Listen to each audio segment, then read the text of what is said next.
You know you really want to expand your business. You are ready to make more money. You're ready to touch more lives, change more lives, really get your work out in a bigger way. But maybe you're feeling overwhelmed, right? You're already pedaling really fast. Like, how are you going to fit more things in? And you're already not able to get to the projects that really matter. So now is the time to start looking at how to hire support. Hiring support. But how? Who? How much? Where do I start? Where do I find these people? What do I do? How to make the right decisions?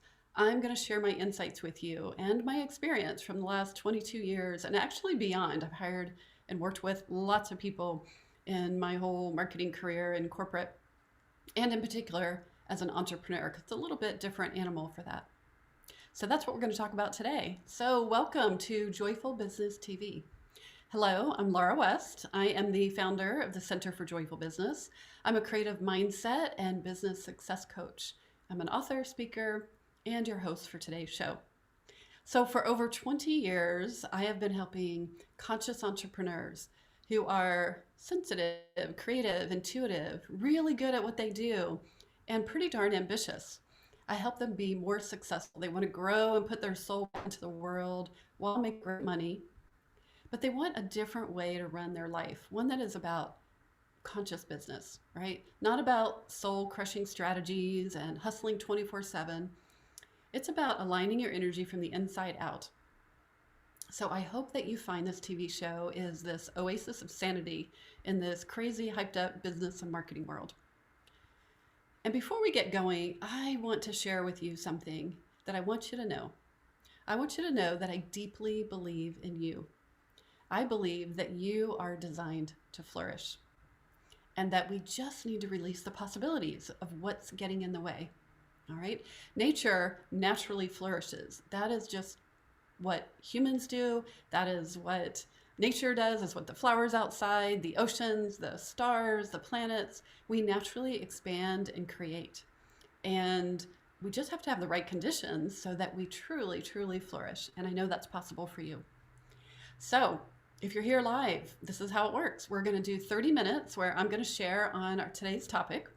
And then I'm going to open it up. We're going to turn the recording off. I'm going to open it for you. And we're just going to have some great, rich conversation. Whatever's coming up for you, I'd love to hear about your business.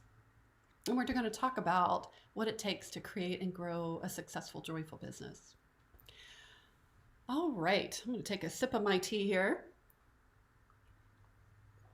All right. So today I'm going to talk about one of the most common questions, common scenarios that all of my clients eventually ask, which is about how do they hire the right support for their business growth. And but there's always lots of questions, right? So let me back up a little bit, and I want to just talk about the path of an entrepreneur. The path of an entrepreneur is, when you first start, you're in startup mode. That's why they call it startup. So you're in startup mode, and it's quite common. You have more time than you have money, right? You're not working with as many clients yet. And so you're doing a lot of things yourself, kind of the proverbial, mopping the floors, taking out the trash kind of thing. So you might be sending out your newsletter yourself. You might be doing everything on the back end of your website yourself.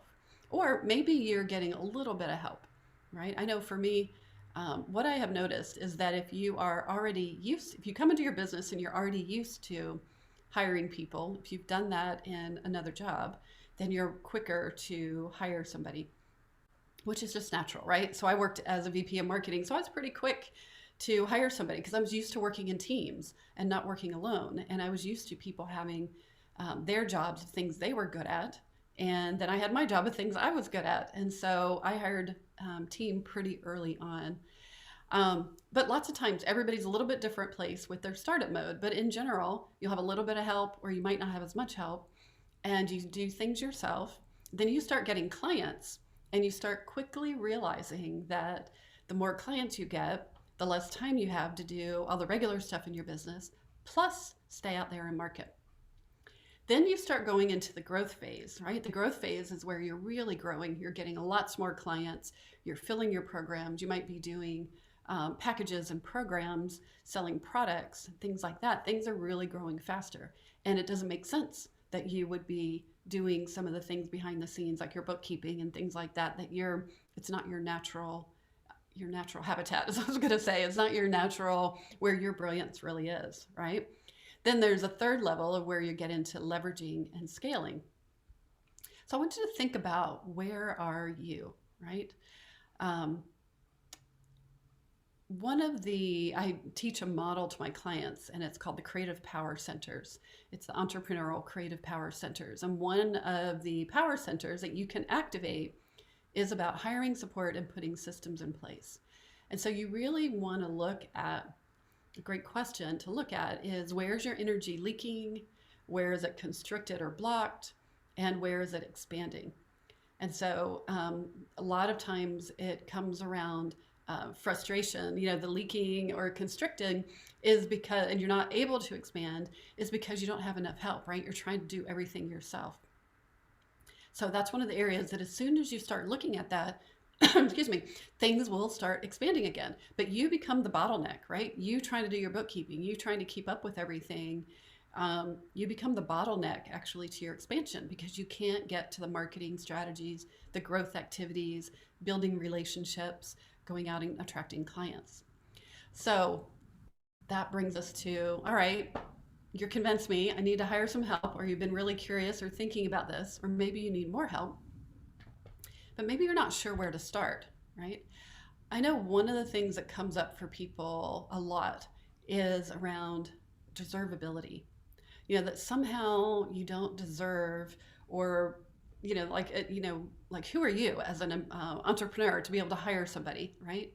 But the thing is you look at your work. If you look at your work as soul work, right? That this is work you are meant to be doing, and that you're out there sharing with, your soul tribe, people that you can help with your work. And if you're really busy trying to do your paperwork behind the scenes, trying to learn the back end of your systems, you're not able to get out there and help more people. So to me, the deservability is, don't those people out there in your soul tribe deserve your amazing solutions, your amazing soul work? That's why you want to also, another reason why you want to hire people is so that you can get your work out into the world in a bigger way. So that's a way to think about it if you run up against that piece around deservability. All right. And then the second piece is, oh my gosh, I don't have enough money. That's always what I hear. I don't have enough money. And that can seem to be true. And I will say, every time I have expanded, what has happened for me is, it's kind of like you're renting office space that's bigger than you need, because you're going to fill it, and you always, always fill it. And if not, you can make another decision, right? You are the CEO. You can always change your mind and make a different decision. Right? That happens lots of times. So no decision is permanent. And you're always going to step into a package or step into working with someone, and it might seem like it's a stretch, right? And that's what you want to do. You need to stretch your system, stretch your creative power centers, so that then you stretch your ability to be able to deliver your soul work to more people. One example of this, I remember, when I was in my 20s and I was, flying all over the place, and flying to all these shopping centers all around the country. And I hired my first housekeeper. And, I didn't grow up with housekeepers, so it wasn't something that was natural for me or common or something that I even knew somebody did. I started seeing my colleagues doing it, and I started having little kids, and I started realizing I just can't keep it all up. And the dust and all that stuff was really bothering me. And I'd love to have a healthier house. I'd love to have a house that feels really good. And so I hired my first housekeeper. And then once I stretched into that, got comfortable with that, then it just starts happening all the time. It's like, of course, you're going to hire a housekeeper. Of course, you might then add somebody else to your team. So let's talk about that. We'll talk a little bit about hiring people on a personal basis, and then hiring people in your business.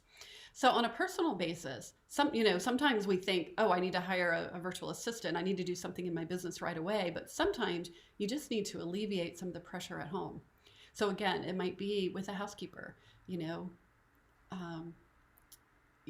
might be with a landscaper, who can mow the grass and just keep the bushes trimmed. And it might be something every week. It might be something every couple of weeks. It might be a project. Just come in and clean up my yard, and cut back things and keep them all in check, right? You also might hire somebody for your kids. Especially if you're working at home or if you have kids at home, it's really hard to do both. I can tell you from experience. My kids always went to daycare or somebody's house and did a homeschool before they went into school. So, you want to be looking at some of those areas. You might also look at maybe you could get some meals cooked, especially if you are going into a really big crunch period. I know several of my colleagues who, when they were going into a big launch mode, they just started getting their meals delivered for 2 weeks so that could just alleviate the stress and the worry, right? And their family was taken care of, they were taken care of, and you just didn't have to worry. And of course now grocery delivery, people will run errands for you. That is so much more prevalent. And so being able to take advantage of that can really alleviate the worry. I used to go to Office Max and, go buy things. And now it's like, I just pop onto Amazon or Office Max and just get what I need delivered right here. I don't need to lug things back anymore. And it frees up some time that either I can use for my business or I can use to have a personal life, right? So those two need to go together, support each other. So let's get into the business, right? Hiring somebody for your business. The number one area that it's usually the first thing that people will do is hire somebody to do their bookkeeping and also hire a CPA. And, I've done things, in the past before. It's great to be able to do your own QuickBooks, but you also want to have somebody who's checking into that. I have somebody right now who is amazing. She's like a CPA boutique. She handles all the bookkeeping. She handles everything. If links get broken between my bank and QuickBooks, they're there to fix it. They do reports every month. They do all my taxes. They do all my corporate taxes, all my corporate paperwork. I don't have to do any of that. I don't even have to worry about it. So I get it, I get to review it, and I get to use my genius at reviewing the numbers and making sure I'm on track for where I want to be. But I didn't start out that way, right? I started out hiring a bookkeeper, right? Just to get everything loaded up, right? And then of course I had a CPA once a year who would do my taxes. Then I started bringing in the CPA so that we could do some pre-planning, things like that. Here's what I will say with that is that I have been audited back in 2007, 8, 9, 10 or something like that. It was 3 years. I got a letter in the mail that said, hey, we're auditing you and you owe $90,000 in taxes for the last 3 years. I pretty much almost had a heart attack, a panic attack for sure. And about 24 hours, once I calmed down, once I talked to my CPA, he's like, hey, don't worry about it. If you notice, clear-headed thing, brought in the clear-headed thinking, they just put in zeros for everything and I need to have proof, which of course he reminded me because I have great systems and I have support, I had all the proof. So no, I didn't have to pay $90,000. I think I paid, I know exactly how much I paid. I paid $419 and that was because of some cell phone bill thing. So it totally was worth it to have that system. For me, there's certain systems that you want to have for peace of mind so that you don't have to worry. And to me, the CPA bookkeeping, that is just handled and it's peace of mind and you don't have to worry about it. All right, so moving into other help for your business is there's a couple different ways you can hire help. You can hire for projects, or you can hire more on a retainer. So hiring for a project, you might hire somebody to set up your website, for example, design a website for you. You might hire somebody to create an ebook for your giveaway. For your free gift. You might hire somebody to set up your podcast. You might hire somebody just to do an intro or outro for your TV show or a podcast, things like that. So you can hire them just specifically to do a project. It's also a great way to test people out. Or you might hire more of a virtual assistant, right? A virtual assistant, they come in all shapes and sizes as far as what they can do, but you can hire them on an hourly basis, and many, many of them have packages where you can hire them for 3 hours, 5 hours, 10 hours, 15 hours, a month, etc. And they can help you from anywhere around the world. I have virtual assistants that I have hired and people I've hired for projects, most of who I had never met in person. Now, that's one of the things I love about Facebook, because lots of times I will hire people that I have seen over the years on Facebook, and I know have an idea of what they value, who they are, how they're showing up in the world, their professionalism and their creativity. Plus, they already know my business. So I love to hire people that I already have a relationship with. If you don't know that, then you may want to ask your colleagues. And so I ask colleagues a lot, hey, who are you working with? Can you recommend somebody? Things like that. Those are two of my favorite places. And then the third place is that there are virtual assistant organizations and online business manager organizations that you can hire, where they will, you put in what you need and then they will give you recommendations and you can interview them. So yes, you're going to need to interview them, and they're interviewing you as well, and you want to make sure that you're a right fit. But before you do that, before you get to that, you want to spend some time getting really clear about what you really need. Okay. So I always get my clients to make up 4 lists. So I like to draw a quadrant, like a cross on a piece of paper, big piece of paper, and then have 4 quadrants. Okay. And then in one quadrant, you want to list, like, what are the tasks that you would like someone to do? What kinds of projects do you want them to work on? And what specifically do you want them to do? So you can't just say website. It's like, well, what do you want them to do? I want them to make updates on my website. I want them to add current photos. Be really clear about the types of tasks and projects you want them to do. Maybe you want to write your newsletter, but you want them to create the draft and do the emails behind the scenes, right, in your backend system. You might want them to help manage behind the scenes of your membership. So what does that mean? And just make some notes about, okay, I want them to make sure that people, that they're answering questions for customer service, make sure that the billing is right. I want them to add audios and videos when I have new content, things like that. So you want to get really clear about it.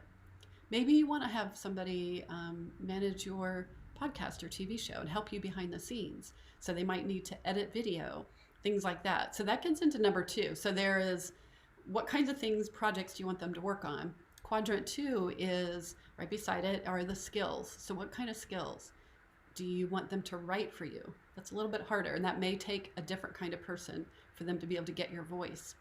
But lots of times they can edit and proofread. You might want them to set up sales pages. They might need to know social media. You might want them to be billing your clients or are helping you with onboarding clients, that whole process where you're getting people set up. Often virtual assistants, not even often, they all have different specialties. More and more that is even truer. I would say more true. Some of them are able to create sales pages and opt-in pages on WordPress, but they don't do social media. Sometimes if you really want somebody to help you with your social media, you have to go to a social media expert. So don't think that everybody's going to do everything. If you want somebody to write for you, lots of times people don't write. They might edit or read or draft, help you with your drafts, but they're not necessarily writers. And sometimes people do. So that's why you really have to take some time to do these lists. The third section, the third quadrant, is you want to get really specific about the technology, right? What is the technology that you want them to be able to have skills with? So do they need to know MailChimp, ActiveCampaign, Infusionsoft? Infusionsoft takes a certified person to be able to manage really well. Do they need to be certified in something? Do they need to know how to do QuickBooks? Or maybe you have a membership program. They need to know how to do the membership program in the back end. Do you have a WordPress site, or do you use some other technology? And so you want to have somebody who already has experience in those. So that's third, that's technology. It's really important. All of these are really important in different ways. And then the third one is, this is more about relationship and what kind of person are you looking for? What kind of personality, values, and strengths? Personality, values, and strengths. So what kind of person are you really looking for? And everybody is different. Do you want somebody who's really a straight shooter, straightforward? Do you want somebody who's, much more assertive? Do you want someone that you just delegate everything to and they go and do it and report back? Or do you want someone who's going to have suggestions? I like people who are really passionate about what they do. I like people who are professional, full-time. They're not doing it for a side hustle, that they really are, this is their full-time gig. My business is too big of a business, has a lot of moving parts, and so I don't have time to, at least for a team, if they're just doing a project, that might be different. So you always want to know. That's why you want to know the difference. Um, and I like people who are really passionate about my message. I want them to be excited to be a part of Joyful Business and spreading that word. I want them to care about my clients, whether or not they're touching, they're having interaction with them all the time or not. So you want to just think about that. Maybe they won't have any interaction with your clients and you're going to be the main contact point, but they need to be really organized so that you're really organized, right? So you want to think about what qualities that you want, like the values and just the way that they interact and the way that they're going to give you information. And I know other colleagues, many colleagues and clients who have used freelancers. You can go to freelance sites. They've used interns successfully and things like that. I've tried a couple of those. For me, I have a full-time, full-on business, and so I outgrew that pretty quickly. And I just don't have time to train somebody who is that brand new. So I like somebody who's already qualified, they've already got the skills, they're ready to jump in, and they know what they're doing. So that's virtual assistant. As you grow a little bit more, then you may want, and you're doing a lot more online marketing with your business, or maybe you've had a business for a long time and you're just getting into the online business world, then you might start looking for an online business manager or an OBM. And that's when things start shifting a little bit. So with a virtual assistant, it's very common that you will manage them, you will delegate, tell them what to do. They may have some suggestions just depending on how qualified and their expertise. When you start getting into more of an online business manager perspective or situation, they're gonna start managing you, right? So you're not abdicating in any way. You still have to train an online business manager, any team, anybody that you're hiring onto your team. You do need to train them, not in the skills, but more in the experience. What is the experience you want them to deliver? What are your expectations and what's the experience? So those two things you're going to spend time training any new team member. And so I think it's one of those things that a lot of people think, well, if I'm hiring them and they have all these skills, then they should just bring it to me and they should know how to do it. So they do know how to do their thing, whatever their skill is, their skill set, but you still need to train them in the experience and the expectations that you have. So I'm really big on that because that's where a lot of people get left. The relationship starts breaking apart. So with an online business manager, and then also the next level is where you hire somebody who has a team of people that they can tap into. For example, my team, she has a copywriter, she has somebody who does Facebook ads, she has people who help her do different aspects, social media, things like that. It's not all just her. And you really go from simply delegating, and you do still delegate, but it's like delegating and collaborating. And so you really collaborate, and then you start creating systems, and the systems will help you start moving from the growth phase into that leveraging and scaling phase, right? So that you can spend more of your time on the growth activities, the creative thought leadership activities, so that you can make sure you have a life that feeds you, because that's going to keep you going, to give you more energy and vibrancy to be able to continue to do this work. All right.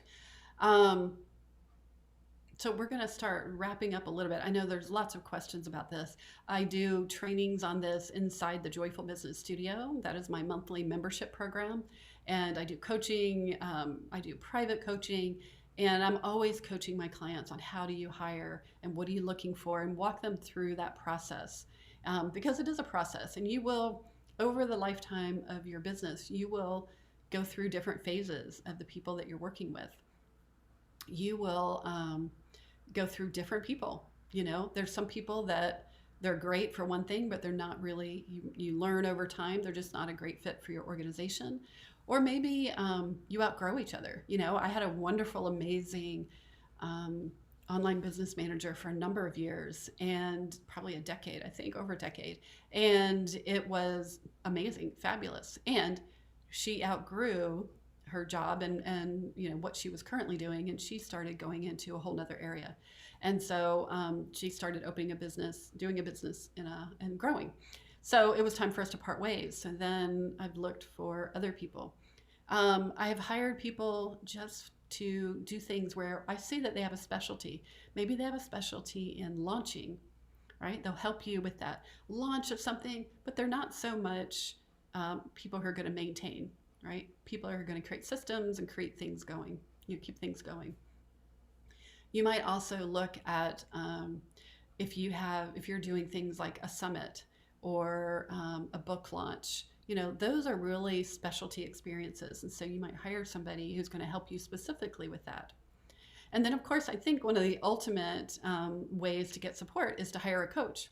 Um, a coach can just help you so that, I've always had coaches. For 25 years, I've had coaches. When I was in corporate, I hired my first career coach. And ever since then, I've had all different types of coaches, from business coaches, spiritual coaches, relationship coaches, personal growth, metaphysical coaches, energy coaches, money coaches, all sorts of types of coaches. Because I just believe that you go through things a lot quicker when you have the right support. And so that right support also includes working with a coach. All right, so we're going to wrap up for today. And I hope you're getting really curious about getting clear about what type of phase you're on the entrepreneurial path, and start thinking about doing your quadrant, how you might hire somebody. And I look forward to hearing more about that when we do some open discussion. All right, so we're going to wrap up today, and I want to bring in one of my favorite success rituals. And many of you know this. If you're my clients, you know this. This is what we start with. And it's what I call joy flow sightings.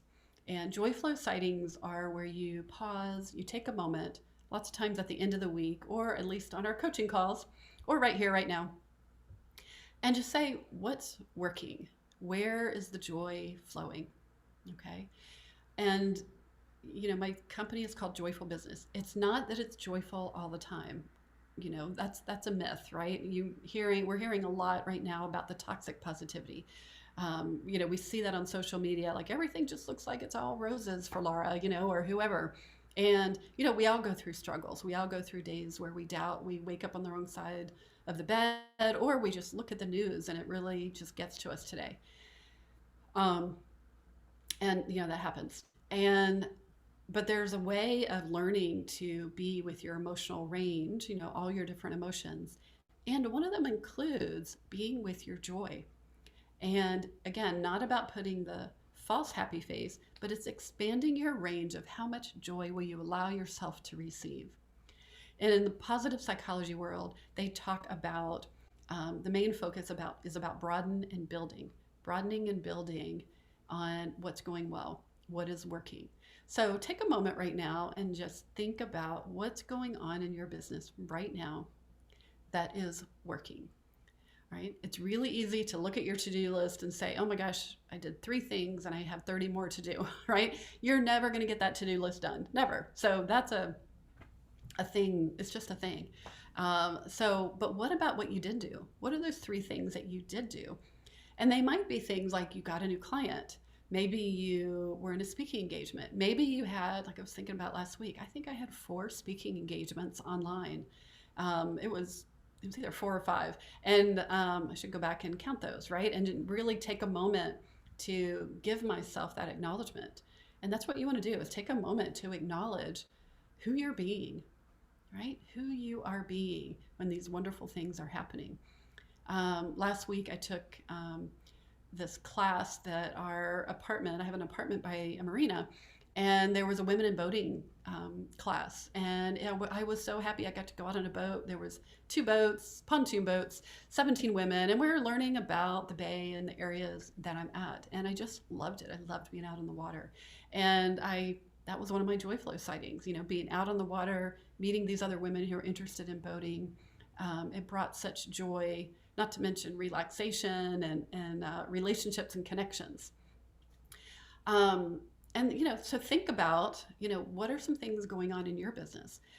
It might be something really big, like you got a new client, or maybe you made the most money this month that you've ever made, or you had a really amazing financial month, whether or not it was the biggest month.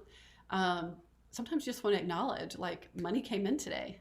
Yay, like we love money to come in, right? There's nothing wrong with acknowledging money coming in. That's a good thing. That keeps your business going and it keeps you being able to do the work that you do. All right, so go ahead and write down three things, three joy flow sightings. And if you like, you can come over to the Facebook group, just search for Joyful Business Community, and anytime you can share your joy flow sightings. Every Friday, I ask about your joy flow sightings, and I would love to meet you, hear who you are. So just search in Facebook for the Facebook group, Joyful Business Community.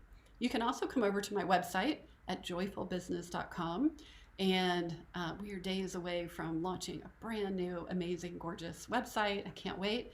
But if you come over to joyfulbusiness.com, we always have, I always have lots of resources for you. There's lots of past TV episodes, articles. You can sign up for my newsletter and some of my free resources as well.